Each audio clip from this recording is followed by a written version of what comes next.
You know, so it was a different mentality when I came here to go to Texas. What year did you land in Texas?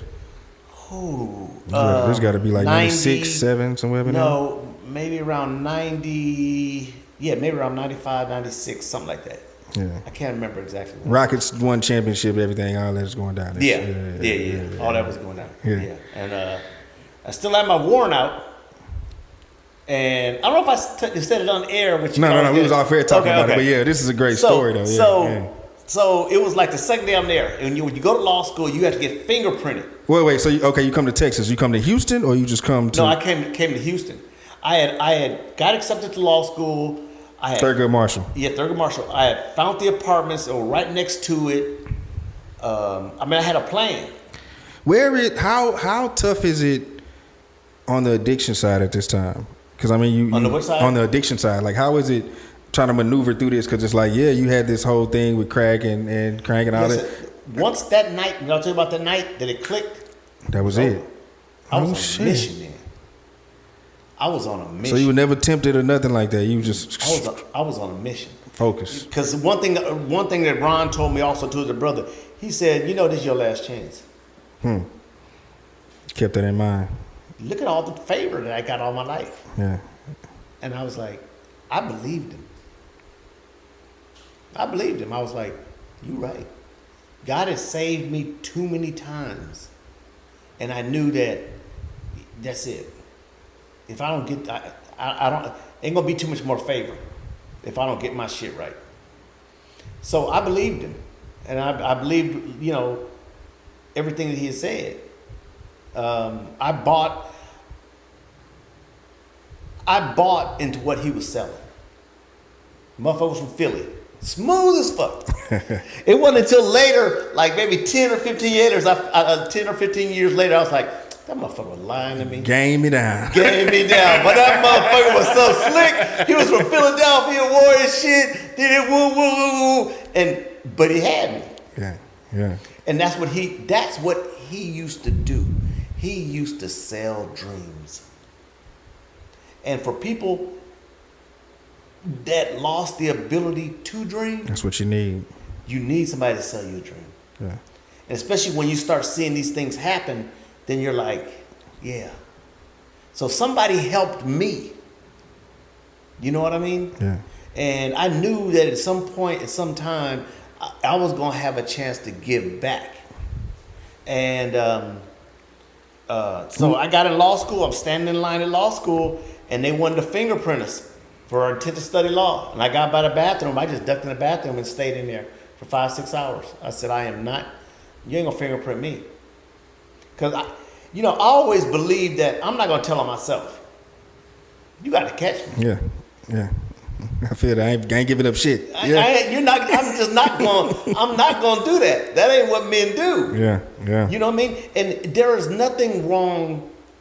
I didn't know the phrase for it until John Lewis died. And then I understood about good trouble. Then it made sense. It's like, all I was doing was good trouble. I wasn't hurting nobody. I was just trying to get an education. And I was determined not to let anybody stop me. If you catch me, fuck it, you catch me. What you gonna do, kick me out? Even though I did have that felony warrant was still hanging out there. But I was in law school, went through my whole first year law school, and then I wasn't until my second year law school where, I had a chance to take care of it. And by this time, me and God, our relationship had progressed. And that intuition, that little thing, I had started honing that. You know what I mean? I started being able to use the gift that God gave me of discernment. And I learned how to, if I just follow what's here, because I'm fucked up between the left and right here. And if somebody that's listening to this, if you can follow what the fuck I'm saying, you're fucked up too. Because I bounce around. You know what I mean? This shit right here is, so I knew that's fine. My left ear and right ear, that was cool, but my guiding light was in here. And I knew that. So I was sitting in class one night one day I was in constitutional law, And this federal judge, she was the adjunct professor. She was just there for a year. And I got that feeling. Something came over me and said, go ask that federal judge to help you. Go tell her you have a felony warrant for your arrest, and you're really not supposed to be here.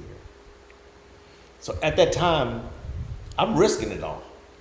But to me, in that feeling that I had been trusting, to me, this was what you were supposed to be doing. I didn't even think about it. It's like, oh, okay, God, that's what you may do? Okay. And ran my happy ass down there. And I told her, I said, listen, my name is Eugene Brooks. I have a felony warrant up. She stopped me. And she said, go on upstairs. Went upstairs. She closed the door behind herself. She reached her hand out. She said, my name is so-and-so, and I'm a recovering alcoholic. Yeah. How the fuck does that happen? Yeah. And as more and more as things like that start happening, the more and more I started trusting. So at this point, if I got the feeling that you run off that cliff, then jump off that cliff, I'm running to jump off that cliff. I don't need to look down first to see where that bottom's at. If the feeling is you go run and jump, nigga, go run and jump. Because, and this is also a real valuable lesson for young people. Don't let fear stop you. Don't let fear stop you. Because you will mind fuck yourself out of something. You know what I mean? Because you don't know what the future is. But as long as you keep thinking and thinking and thinking, then you're fucked. You're not going to do it. You can think yourself out of anything. And, you know, Ron, he had told me a long time ago, he said, you know, your best thinking got you here. He said, I know you think you're brilliant, but if you were so fucking brilliant, how you end up homeless, crackhead? Damn, that's what made me really think like, your thinking is fucked up. And my thinking is, you know, it could be fucked up. I mean, now not so much. I mean, because my thoughts are organized, or as organized as they can be, for me anyway. But she ended up helping me. And she found me a lawyer, and I flew out to California. And I met the lawyer. He went in and talked to the judge. And when he came out, you know, he told me, he said, this judge don't know who you are. And then, of course, fear gonna kick in, because it had been so many years since I was out of the penitentiary and living that lifestyle. And I ran across the street and I was like, God, you know, I ain't built for that shit no more like that.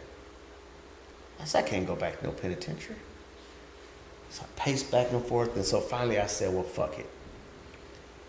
If this is what you want me to do, let's go. Maybe there's somebody in prison that I'm supposed to help.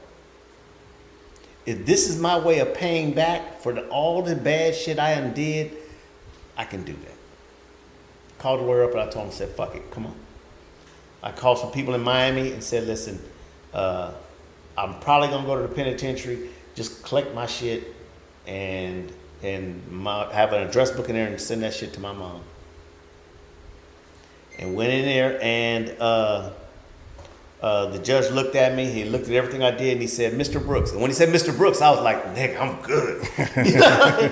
And he said, we couldn't have did a better job with you than you did with yourself. He reinstated it, dismissed it, and he cleaned my whole record. I didn't have a felony when I walked out that bitch. Bless him. Favor ain't fair. Donnie Houston.